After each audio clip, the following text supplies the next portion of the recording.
नमस्कार, वंदे मातरम। आज का दिन हम तमाम भारतवासियों के लिए एक बेहद ही खास दिन है, जिसके बारे में देश का बच्चा बच्चा जानता है। जी हाँ साथियों, आज हमारा भारत अंग्रेजों के औपनिवेशिक अधीनता से अपनी स्वाधीनता की प्लैटिनम जुबली यानी कि 75वीं वर्षगांठ बड़े ही हर्षोल्लास के साथ मना रहा है। तो हमारी ओर से तमाम भारतवासियों को भारत के इस 75वें स्वाधीनता दिवस की अनंत मंगल कामनाएं और बधाई। दोस्तों, आज का ये खास सेगमेंट एक रूपक श्रद्धांजलि है उन तमाम अनकहे, अनसुने और गुमनाम क्रांतिवीरों के नाम जो इतिहास के पन्नों में तो शायद दर्ज ना हो पाए हों, मगर भारत के स्वर्ण मुकुट के मनकों के मानिंद सदैव वे वीर और वीरांगनाएं भारतीय स्वतंत्रता संग्राम संघर्ष के नायक और नायिकाओं के रूप में जगमगाते रहेंगे। इस सेगमेंट में आज हम आप सभी को बताने जा रहे हैं बंगाल से निमाड़ मध्य प्रदेश पहुंचे वीर स्वतंत्रता सेनानी स्वर्गीय श्री नगेंद्र मोहन चक्रवर्ती जी के देश के प्रति उनके संघर्ष, निष्ठा और प्रेम की गाथा, जो कि खंडवा मध्य प्रदेश के राष्ट्रीय स्तर के सुप्रसिद्ध लेखक स्वर्गीय श्री राम नारायण जी उपाध्याय द्वारा स्वाधीनता के 25वें रजतोत्सव के उपलक्ष्य में लिखी उनकी पुस्तक स्वतंत्रता संग्राम प्रेरक संस्मरण 1972 के अंश से है। Body as per the book. आइए जानते हैं बंगाल के क्रांतिकारी श्री नगेंद्र मोहन चक्रवर्ती के बारे में।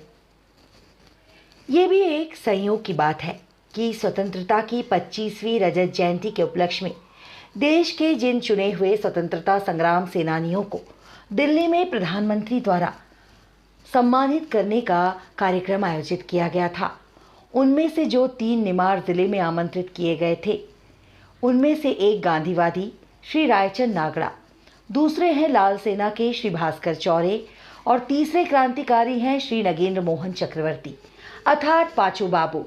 सहसा कोई विश्वास नहीं करेगा कि खंडवा नगर पालिका में बाजार इंस्पेक्टर की जगह काम करने वाले पाचू बाबू नामक ये व्यक्ति ही वो क्रांतिकारी हैं जिसे एक ज़माने में बंगाल सरकार ने खतरनाक आदमी समझकर सुदूर बंगाल से मध्य प्रदेश के खंडवा नगर में निर्वासित कर दिया था। श्री नगेंद्र मोहन चक्रवर्ती पाचू बाबू के नाम से ही समूचे नगर में परिचित रहे। सन 1913 में आपका जन्म कुमिल्ला जिले के टिपारा नामक गांव में हुआ था। आपके पिता श्री विमलाचरण चक्रवर्ती कुमिल्ला के प्रसिद्ध वकील थे। वॉइसराय काउंसिलिंग के अध्यक्ष श्री अखिल चंद्र दत्त एवं पाकिस्तान के भूतपूर्व विधि मंत्री कामिनी कुमार दत्त आपके परम मित्र रहे। अलीपुर बम केस के क्रांतिकारी श्री उल्लासकर दत्त के पिता श्री द्विजस दत्त आपके घनिष्ठ मित्र थे। पिताजी की ही प्रेरणा एवं प्रयत्नों से आपकी कुमिल्ला में सुप्रसिद्ध क्रांतिकारी उल्लासकर दत्त से मिलने का सौभाग्य प्राप्त हुआ। तब आपकी उम्र सिर्फ 14 वर्ष थी और आप कुमिल्ला की ईश्वर पाठशाला के 6वीं कक्षा के छात्र थे। इस पहली मुलाकात में उस क्रांतिकारी ने आप पर ऐसा प्रभाव डाला कि आपने उसी समय ढाका की अनुशीलन समिति के मेंबर बन गए। उन दिनों उस समिति की एक छोटी सी शाखा कुमिल्ला में गुप्त रूप से अस्त्र शस्त्र एकत्र करने का काम करती थी। 15 जनवरी सन 1930 को आपको एक सीलबंद गुप्त लिफाफा सौंपते हुए ये आदेश मिला कि इसे चटगांव जाकर वहां के हलावा ग्राम स्थित पीसी सेन सखात अली हाई स्कूल के हरिपत भट्टाचार्य को सौंप दिया जाए। लेकिन बीच में ही आपकी गिरफ्तारी होने से ये काम पूरा नहीं हो सका और इसी के प्रायश्चित स्वरूप आपने कुमिल्ला जेल में आत्मशुद्धि का पहला उपवास किया। सन 1930 में आपको ब्रिटिश सरकार ने एक प्रांतीय षड्यंत्र के मामले में गिरफ्तार कर अगस्त सन 1932 तक कुमिल्ला जेल में रखा। वहां से छूटते ही 3 सितंबर 32 को कुमिल्ला जिला टिपारा के पुलिस सुपरिटेंडेंट मिस्टर एलिसन के गोलीकांड के सिलसिले में पुनः आप गिरफ्तार कर लिए गए और उसके बाद तो 3 सितंबर 1932 की रात जेल की कोठरी में ले जाकर आप पर ऐसा अमानुषिक अत्याचार किया गया कि आपका बायां फेफड़ा फट गया, जिसके बाद ऑपरेशन कर आपकी 6 पसलियां निकाल ली गई। आपके बाएं पैर पर बैनट की चोटें की गई और आपके बाएं हाथ के अंगूठे में पिन चुभाकर आर पार कर दी गई। लेकिन भारत की आज़ादी को देखने के लिए आपके भाग में जिंदा रहना बना था। अंत में 31 अगस्त 33 को बंगाल के राज्यपाल के आदेश पर आपको अपनी प्रिय जन्मभूमि बंगाल से निर्वासित कर मध्य प्रदेश के छोटे से नगर खंडवा में अपने मातुल जानकीनाथ गांगुली के घर पर नज़रबंद कर रखा गया। यहीं से आपने शासन की आंखों में धूल झोंक कर श्री पंडित माखनलाल चतुर्वेदी और सिद्धनाथ माधव आगरकर जैसे निमाड़ के स्वतंत्रता संग्राम सेनानियों से घनिष्ठ संपर्क बढ़ाया। आपके सहयोग से सन 33 से 44 तक पंजाब और बंगाल के आने वाले क्रांतिकारियों को खंडवा एक छिपने का घोंसला बन गया। सन 35 में जब देश के महान क्रांतिकारी जनरल श्री चिदम्बरम पिल्ले खंडवा आए तो अपने साथ आपके नाम प्रसिद्ध बंगाल के नेता कालीपाद मुखर्जी का एक गुप्त पत्र लेकर आए।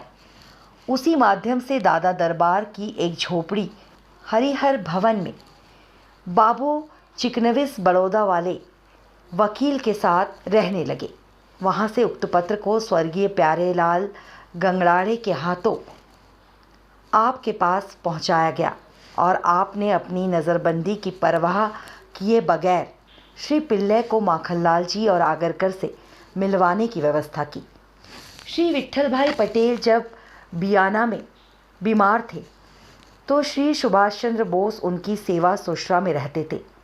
इसी बीच खंडवा से श्री सुभाष बाबू और पिल्ले साहब का पत्र व्यवहार होता रहा। इसी पत्र व्यवहार से सुभाष बाबू को भारत की आज़ादी के आंदोलन की गतिविधियों का पता चलता रहता।